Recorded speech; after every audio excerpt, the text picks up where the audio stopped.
नमस्कार पांथशाला आपनकु स्वागत करुछि। आजि ठारु आमे प्रत्येक गुरुवार सुनिबा समग्र विश्वर सर्वश्रेष्ठ तथा सर्वजन आदृत महाकाव्य महाभारत कथा। संयोजना परशुराम बेहेरा, उपस्थापना दीपक सेनापति। कृष्ण द्वैपायन महर्षि वेदव्यास महाभारत महाकाव्य रचना करिबाकु दिव्य प्रेरणा अनुभव कले। महाभारतर घटना गुड़िक श्लोक आकार तांक मन को आंदोलित करने लगिला। मात्र तांकर भय हैला जे से जदि निज लेखनी आउ पोथीरे लिपिबद्ध करि बसिबे हुए तो एई श्लोक गुड़िक क्रमान्वये आसुथिबा धारारु विच्युत होई पारे अथवा निज मनरु अंतर्हित होई जाई पारे। तेणु से जने विज्ञ और क्षिप्र लेखकर अनुसंधान रे बाहरी पड़िले। शेषरे से विद्या बुद्धिर आधार गजानन श्री गणेश को चयन करी से तांकर शरणापन्न हेले। श्री गणेश व्यासदेवंक प्रस्ताव रे राजी हेले। मात्र गोटिए शर्त रखिले जे महर्षि श्लोक गुड़िक क्रमान्वये आवृत्ति करि चलिबे, केउठी अटकिबे नाही। एकथा सुनी व्यासदेव बड़ चिंतारे पड़िले। तेबे तांक मुंडको गोटे बुद्धि आसिला। से कहिले, प्रथमे आपण श्लोक गुड़िकर अर्थ भल भाव बुझिबे आउ तापरे लिखिबे। गजानन गणेश एथिरे सम्मति प्रदान कले। एमिति परस्पर मध्यरे एही बुझाबणारे महाभारत रचना आरंभ हेला। महर्षि व्यासदेव अनर्गल श्लोक गुड़िको उच्चारण करि चली थांती आउ गणेश लेखुथांती। जेउठी व्यास टिके अटकी आउ किसी श्लोक स्मरण करने इच्छा करती, ठीक तार पूर्व श्लोकटी को अत्यंत क्लिष्ट शब्द प्रयोग करिथांती, जहा फल गणेश श्लोकटी को बुझीबाकू टिके अटकी जिबा मात्रे सेही अवसर रे महर्षि आहुरी शताधिक श्लोक स्मरण करिथांती। एमिति भावरे महाभारत महाकाव्य रचना संभव हेला। एबे आमे सुनिबा महाभारत महाकाव्यर विषय वस्तु। नारायणं नमस्कृत्यं नरं चैव नरोत्तमं देवी सरस्वती चैव ततो जयं मुदीरयेत्। एही श्लोकरे महाभारतर रचयिता महर्षि व्यास समस्त देवादेवी को प्रणाम जणाई निजर सफलता कामना करी आशीर्वाद भिक्षा करुछंती। राजा दुष्मंत को बाद देले महाभारत पर्व आरंभ हेबा असंभव। दुष्मंत दिने शिकार करिबा उद्देश्य रे बनरे बुलुथिबा समय रे कणो मुनिंक कन्या शकुंतला तांकर दृष्टिगोचर हेले। से शकुंतलांकर अनुपम रूप लावण्य रे मुग्ध हेई तांकु भल पाई बसिले। तेणु से शकुंतलांकु निजर मन कथा जणैले। शकुंतला मध्य दुष्मंत को देखिबा मात्रके तांकर रूप और गुण रे मुग्ध हेई तांको विवाह करिबाकू इच्छा प्रकाश कले। फलरे उभयंकर विवाह कार्य सेई बनरे समाप्त हेला। किंतु किछि दिन परे शकुंतला दुर्वासा मुनिंक ठारू अभिशाप पाई निज स्वामींक ठारू विच्छिन्न हेले एवं एकाकी काल काटिबाकू लागिले। इतिमध्यरे शकुंतला एक पुत्र संतान को जन्म देले। तांकर नाम थिला भरत। तुलसी दुई पत्रु बासिबा परी भरत शैशव अवस्थारु तांकर अदम्य शक्ति और साहसर परिचय देथिले। बण मध्यरे पिलाटी दिनरु बढ़िथिबारु से सिंह शावक मानक सहित खेलुथिले। हाथी बाघ सिंह आदि हिंस्र जंतु मानकु गछरे बांधी सेमानकु हटहटा करुथिले। तांकर एपरी कार्यकलाप तांक मातांकु चकित करुथिला। शकुंतला निज पुअर एपरी साहस देखि से जे दिने ना दिने जने विराट राजा हेबो से कथा से अनुमान करि पारुथिले।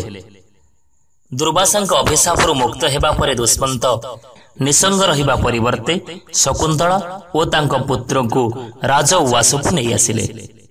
बयस हेबारु भरतंकु युवराज भावरे अभिषिक्त करागला। परिशेष से महा आडंबर सहकारे खांडव प्रस्थ राज्यर सिंहासन आरोहण कले। निजर असीम शक्ति दक्षता और साहस बल से समस्त राजा को पराजित कले। फल ଅଳ୍ପ ଦିନ ମଧ୍ୟରେ ତାଙ୍କର ପ୍ରସିଦ୍ଧି ଚାରିଆଡ଼େ ବ୍ୟାପିଗଲା। ସେ ନିଜକୁ ଚକ୍ରବର୍ତ୍ତୀ ସମ୍ରାଟ ଉପାଧିରେ ଭୂଷିତ କରାଇଲେ। ଭାରତବର୍ଷର ସବୁଠାରୁ ଶକ୍ତିଶାଳୀ ରାଜା ଭାବରେ ତାଙ୍କର ଖ୍ୟାତି ବଢ଼ିବାକୁ ଲାଗିଲା। ତାଙ୍କର ନାମ ଅନୁସାରେ ଆମ ଦେଶର ନାମ ଭାରତବର୍ଷ ରଖାଯାଇଥିଲା। ଭାରତର ପ୍ରସିଦ୍ଧି ତାଙ୍କ ରାଜତ୍ୱ କାଳରେ ଚତୁର୍ଦିଗକୁ ବ୍ୟାପିଗଲା। ତାଙ୍କର ବଂଶଧରମାନେ ମଧ୍ୟ ଭରତ ଭାବରେ ପରିଚିତ ହେଲେ।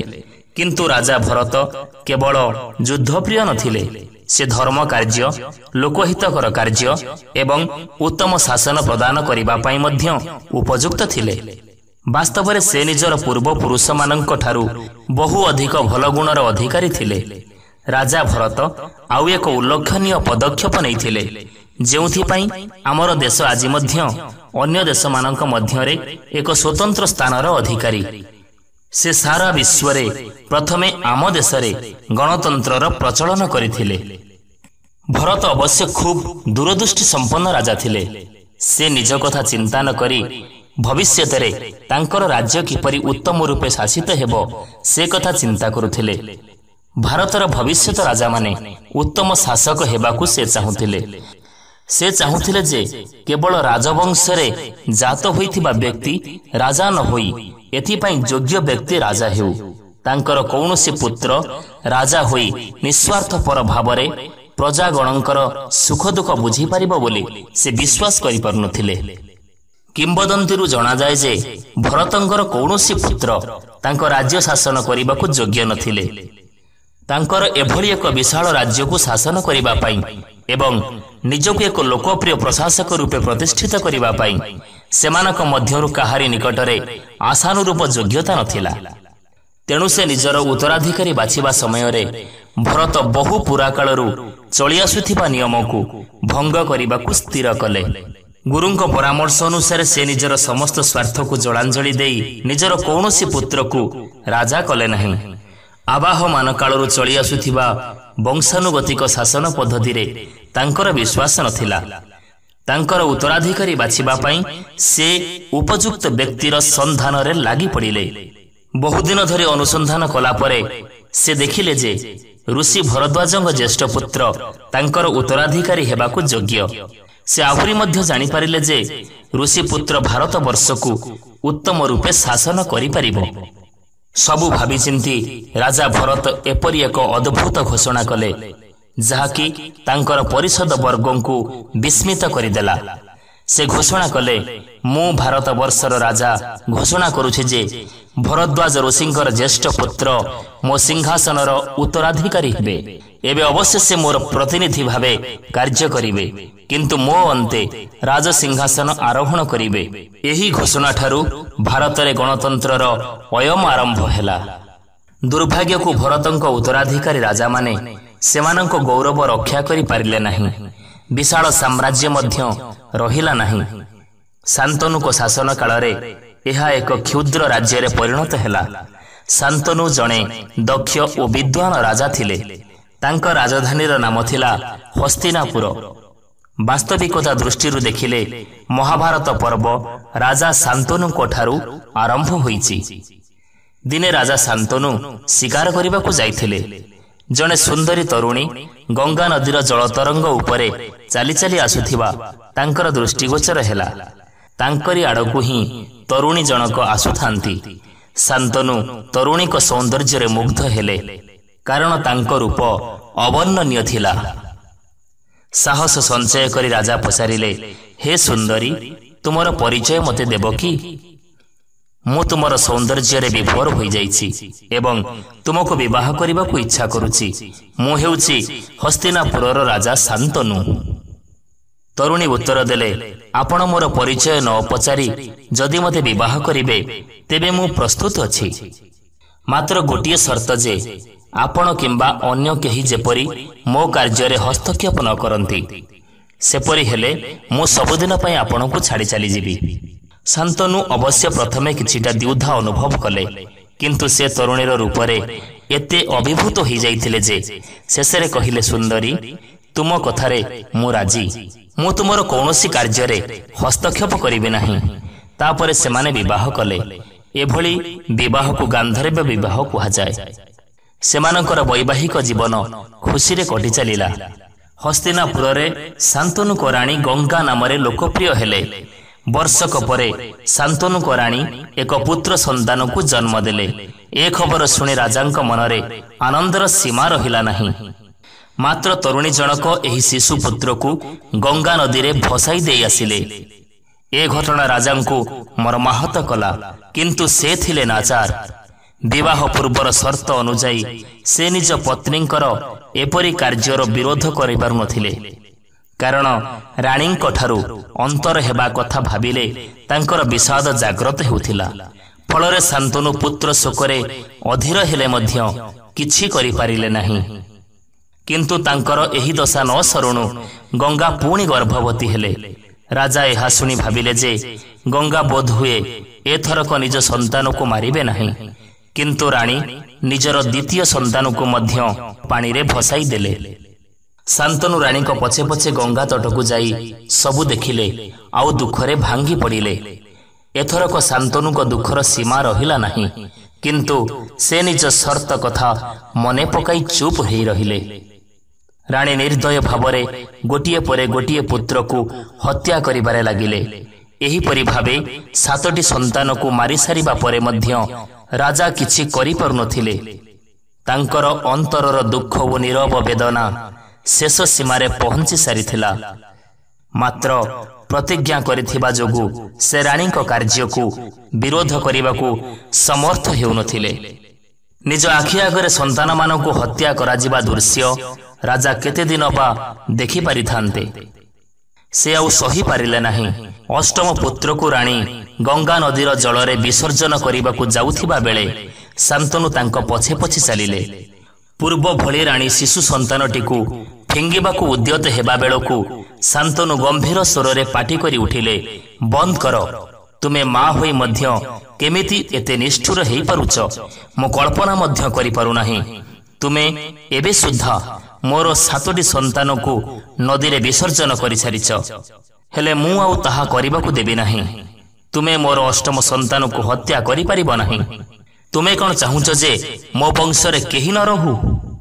ମୋ ରାଜ ସିଂହାସନକୁ ମୋର ଉତ୍ତର ପୁରୁଷମାନେ ଭୋଗ କରି ନ ପାରିବା କ'ଣ ତୁମର ଇଚ୍ଛା? ରାଣୀ ଶାନ୍ତନୁକୁ କହିଲେ, ରାଜନ, ଆପଣ ନିଜ ପ୍ରତିଜ୍ଞା ରକ୍ଷା କରିପାରି ନାହାନ୍ତି, ତେଣୁ ମୁଁ ଏବେ ଫେରିଯିବି।